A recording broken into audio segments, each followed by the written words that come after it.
Je me réjouis de collaborer avec le président Félix Tshisekedi et son équipe pour établir une relation plus profonde qui profite au peuple congolais et au peuple américain, et pour stimuler des investissements du secteur privé américain,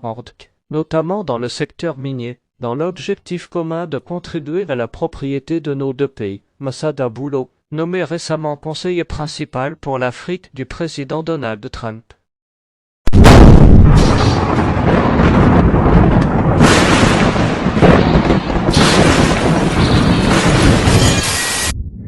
Bonjour na peuple congolais, bande konanga nouvelle à Kitoko Ekoi pour na Congo na biso RDC. Président Donald Trump a tindi conseil na spécial au atema comme Afrique. Bande konanga nini oyo ko salama omoni bande ko mingi bananga ba sepela komona ke ba français to ba européen ba soutenir bango. Lelo oyo ndeko na biso pe oyo to benga ndeko mais rebelle nanga alobi ba kosaki par rapport à Oyo Kagame. Lelo abonné ko comprendre que il fallait azwa moi monopole to azwa moi puissance moi ba grand puissant ya monde comme américain ba monde que non baza na intérêt à koyiba te mais baza posa à collaborer na ba congolais. Yango Donald Trump atindi a conseiller spécial na ye atindi a solana mokonzi mboka tala esengo oyo congolais nyonso ko sepela komona que non mokonzi mboka a commis reconnu pe baza ko reconnaître valeur na ye et là loi bananga te o baza ko kende koyiba il fallait collaborer parce que actuellement pour zo konzi il fallait Amérique ma européen bazali comme oyo Marco aza pour ça pesa ba tout musu ba pouvoir inutilement mais ba américain baza ko peser bi tolera dollar tolera euro te voilà yango nouvelle à kitoko omoni a tête à tête ya conseiller spécial ya président Donald Trump o batindie na message pour na ko pesa na ba congolaises collaboration à kitoko. Alors biso toyepe ko argumenter to ko ajouter ya olake non o eza esengote par rapport ya kimia pe par rapport ya reconnaissance par rapport parce que eloko jouer awa bitumba yo so ebundama awa eza diplomatie. Président Félix Tshisekedi Tshilombo béton azali na diplomatie ya likolo ya kolo baloba te lokola bananga baza kokanga bandeko na ba en otage parce que nanga azokanga ba congolais en otage na kati ya Congo Goma Bukavu ba banque eza ba banque congolais te eza ba banque étranger oyo isungaka bandeko na bango mais lelo bato musu baza no baza impayé bato musu baza ko bima bien te pourquoi parce que ezali en otage na bandeko moboye. Voilà maintenant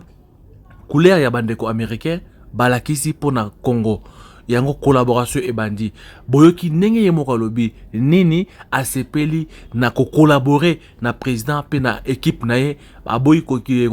collaborer na ba équipe oyo baza kotina bango et pa ba rwandais parce que lisolo ebetami na Rwanda ba congolais oyo baza ko fa na place moko na ba rwandais ba swana ka bundaka pour na ba fonction mais na mboka na bino baza ko bunisa bino bongo libane ozande nini bande ko partager massivement ki oyo ezalaki na bango bakoke na bango mais ya FARDC ba AFC ne bazui parce que bango ne bazo représenter l'état. Or le Congo asalaki aza membre à SADC, c'est le gouvernement qui devait faire ça. Et si quand tu es tellement chef d'état-major général, maintenant c'est chef d'état-major de l'armée révolution du Congo, né bakomi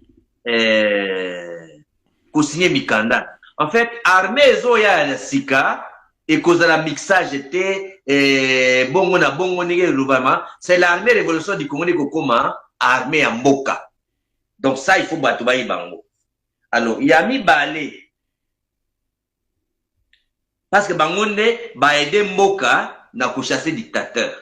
Ki oyo ezalaki na bango bakoke na bango mais ya FARDC ba AFC ne bazui parce que bangonde bazo représenter l'état. Or le Congo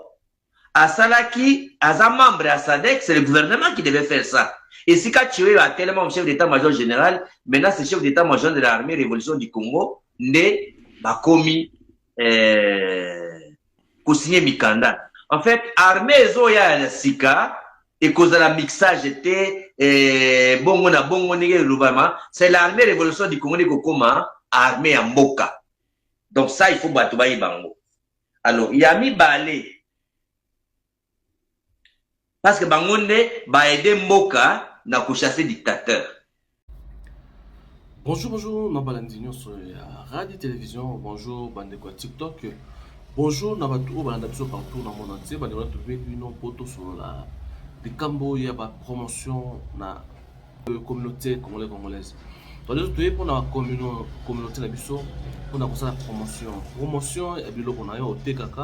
marchandise, na yo, oyo so azana pour ça, il y a promotion. Luka biso, tout sur la promotion, na TikTok na biso, pe na YouTube na biso. Et on aussi qui ba congolais, congolaises sont partout vous allez. Ozana pour ça, il y a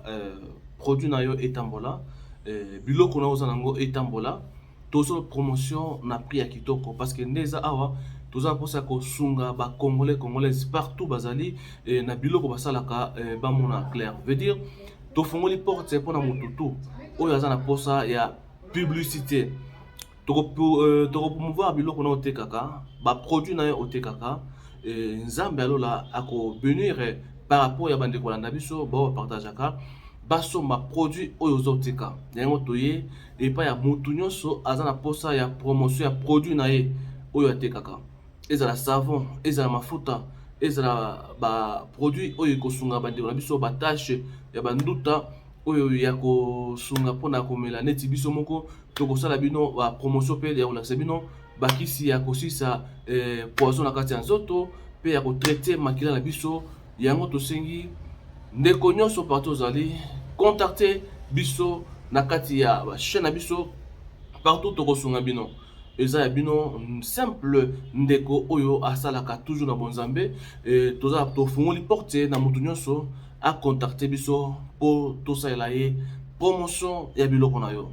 oza na école oza na flat hotel na yo ozali na oza na service traiteur toi oza na malewa na yo oza na nyonso oza na posa pour la promotion na ba congolais congolaises bao tout banda biso ndeko contacter biso tokosala yo promotion na merci na ndeko nyonso à partager merci na mutu nyonso oyo akozala intéressé contacter na katia radio TV4 ezali TikTok na biso pe na radio télévision ezali YouTube na biso radio news TV ezali bongo page Facebook na biso merci.